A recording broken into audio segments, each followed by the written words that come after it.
एक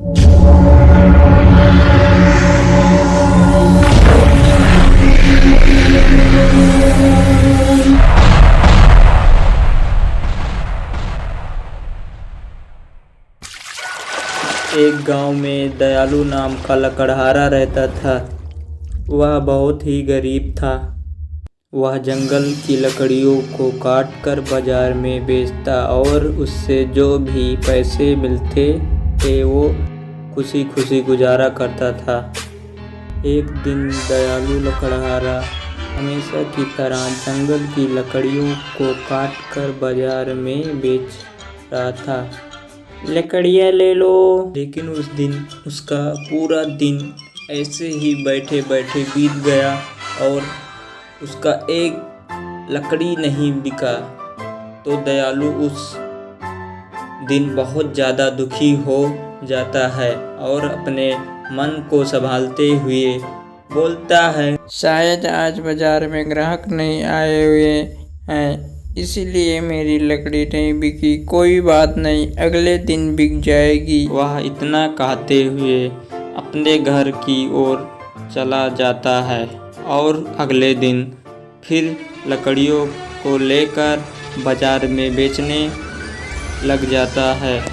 लकड़ियाँ ले लो, सूखी सूखी लकड़ियाँ ले लो। लेकिन उस दिन भी पूरा समय वैसे ही बीत जाता है और एक भी लकड़ी नहीं बिकती है। तो उस दिन दयालु बहुत दुखी हो जाता है और वो उदास होकर कुछ सोचने लग जाता है। तभी उसका मित्र सामने से आ जाता है और उसे देखते हुए पूछता है, क्या दयालु, कैसे हो? सब ठीक है ना? और इतना मुंह क्यों लटका कर बैठे हो और अभी भी लकड़ियों का व्यापार करते हो? कौन पागल तुम्हारी लकड़ियाँ खरीदेगा? आजकल तो लोग गैस सिलेंडर पर खाना बनाते हैं, तो तुम्हारी लकड़ियों को कौन खरीदेगा? जाओ जाओ, कोई दूसरा धंधा करो। इन लकड़ियों को कोई नहीं खरीदने वाला। जाओ जाओ, धंधा चेंज करो। पागल कहीं का, अभी भी लकड़ियाँ बेच रहा है। गैस का जमाना आ गया है। दयालु अपने दोस्त की बात सुनकर और भी दुखी हो जाता है और दयालु मन ही मन रोने लग जाता है और रोते रोते रात हो जाती है और बाजार में सन्नाटा छा जाता है। और फिर भी दयालु रोना नहीं बंद करता है और जोर जोर से रोने लगता है।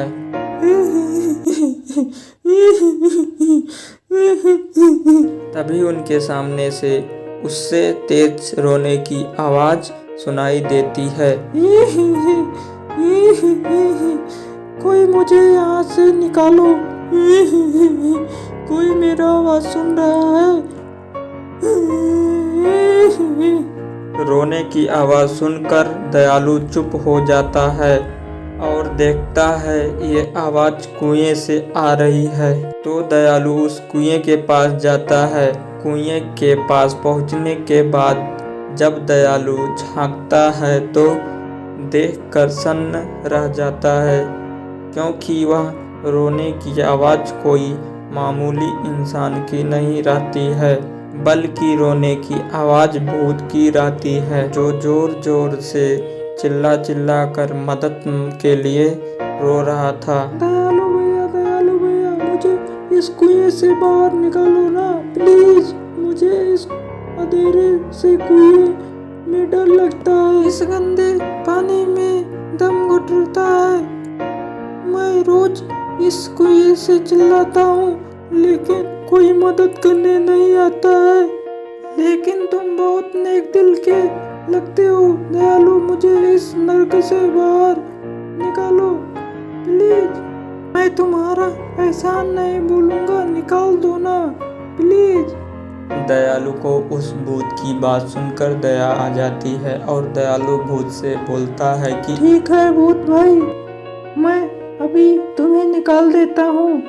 तो दयालु इधर उधर देखने लग जाता है तो उसका नज़र एक रस्सी के बंडल पर पड़ता है तो दयालु उस रस्सी के बंडल को उठा कर कुएं में फेंक देता है और बोलता है, भूत भाई, इस रस्सी को पकड़कर बाहर आ जाओ। तो भूत उस रस्सी के सहारे कुएं से बाहर निकल जाता है और कुएं से बाहर निकलने के बाद बहुत ज़्यादा खुश हो जाता है और दयालु की तरफ देखते हुए बोलता है, दयालु, तुम वाकई में दयालु हो, इसीलिए मैं खुश होकर तुम्हें जादुई पेंसिल दे रहा हूँ। ये कोई मामूली पेंसिल नहीं है। तुम इस पेंसिल से जो भी चित्र बनाओगे वह हकीकत में बदल जाएगा। यह पेंसिल से तुम अपनी सभी जरूरत पूरा कर सकते हो। ये ले लो। दयालु उस पेंसिल को लेकर बहुत ही ज़्यादा खुश हो जाता है और दयालु भूत से बोलता है, धन्यवाद भूत भाई। दयालु के इतना बोलते ही भूत वहाँ से तुरंत गायब हो जाता है और भूत के तुरंत गायब होने के बाद दयालु उस जादुई पेंसिल को लेकर अपने घर चला जाता है और वह जादुई पेंसिल से बहुत ज़्यादा धनवान हो जाता है और खुशी खुशी अपना जीवन व्यतीत करने लगता है। कहानी अच्छा लगा हो तो लाइक, शेयर, कमेंट और सब्सक्राइब करें।